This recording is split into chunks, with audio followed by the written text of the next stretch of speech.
You're watching Byline Wilmington on CBS 10 WILM. Here's your host, Don Ansell. Paying the bills right now. We're back. Thank you for being with us. Our guests this morning are from Southport. Bill Davis is a member, a leader of that, excuse me, of that group. I'm dealing with a little laryngitis this morning. And Harry Burrell handles some environmental issues for the organization as well.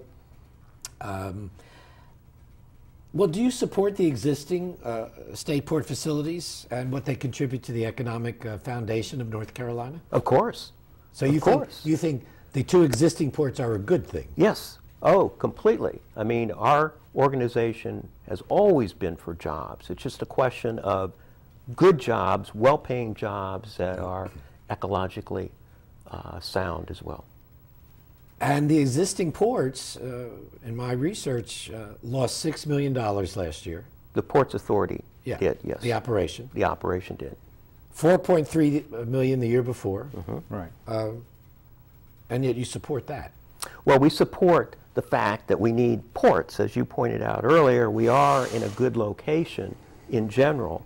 The ports, though, it's important to know that our current ports, a study by the State Ports Authority has indicated that the current ports and this planned ports, the only advantage they really have is within the state of North Carolina.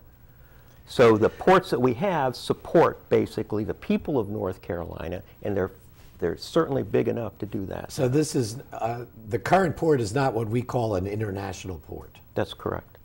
I mean, certainly the goods come in that go outside of North Carolina, but their competitive advantage versus ports in Savannah or Charleston or Norfolk is serving the people of North Carolina. Isn't that the point that the Port Authority is making for this deepwater port? No, it's not actually, because this port would be far more than the people of North Carolina would need now or in the future. But to expand the pie and make it a larger operation to service outside of the state, isn't that part of what they're saying is why we need it? Well, the problem is that this is a highly competitive situation. So not only are they competing with the adjacent ports on the East Coast, but as Bill pointed out, they're competing with ports on the West Coast as well. So it's all a question of how cheap can it get. That's one of the reasons why the ports have lost money, because they had to essentially make it really cheap to handle material coming in. Again, quoting the Star News, an editorial said that, quote, "Our ports need to be ready to compete for tomorrow's business." How do you interpret the term tomorrow's business, and what's your response to that? Well, let's talk a couple of numbers. Currently coming into Wilmington is around 200,000 TEUs. A TEU is a 20-foot container. Their capacity today is 350,000 TEUs. So they're way under, they're not reaching their... They have plans to expand to 500,000 TEUs.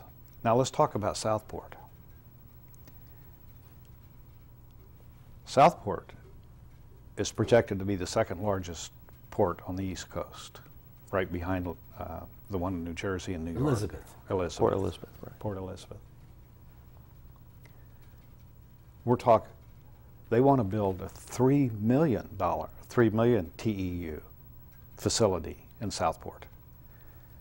Are you saying that's overkill? I'm saying that's absolutely overkill. That's based on a set of numbers that I think are tremendously inflated. Okay, let's stop there and talk about, since you're an environmental, you have environmental focus, your background is environmental. Let's talk about the environmental issues that are at stake here. What are the environmental issues that Southport is concerned about? Well, first of all, that the piece of land is part of one of the most important assets of the state of North Carolina, and that's our coast. We being southeastern United States, and North Carolina in particular, have lost the most amount of wetlands over the past 20, 25 years of any region in the United States. And these are wetlands that can't be replaced. So you say, well, it's just a marsh. But the problem is twofold. One is that tourism is one of the most important industries in southeastern North Carolina. All right, so wetlands is one. Other concerns, because we're running out of time. I don't want to. No. I want to talk about the Mike McIntyre piece of the. The other issue. concern is that these wetlands are one of the most important sources of the fish and the shrimp that we eat here, we enjoy, and that North Carolina turns into a profitable industry. And is that the biggest concern, the wetlands? The wetlands is a major concern. Congressman Mike McIntyre came out against the project, and many say that was the crucial point that killed it for now. Agree? Agree. Yes. And some also say that it was a strategic move during an election cycle where he faces some strong opposition and that he was pandering for votes. Well, his opponent also came out against the port. So in this case, I don't think it was a question of a political decision. I think it was a question of a common sense decision.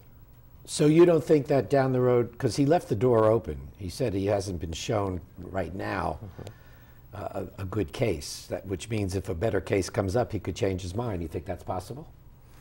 The facts won't change. So I think the onus is not on our side, so to speak. The onus is on the ports and the people who want to build this on whether this $3 billion investment is going to be a wise one or not. Thank you both. Harry Burrell, Bill Davis, thank you for joining us this morning. Okay. Next week, you'll want to stay tuned. How big a scandal is the whole SBI issue? District Attorney Ben David will talk with us about it next Byline. Thanks for joining us. I'm Donnie Ansel. Have a great week.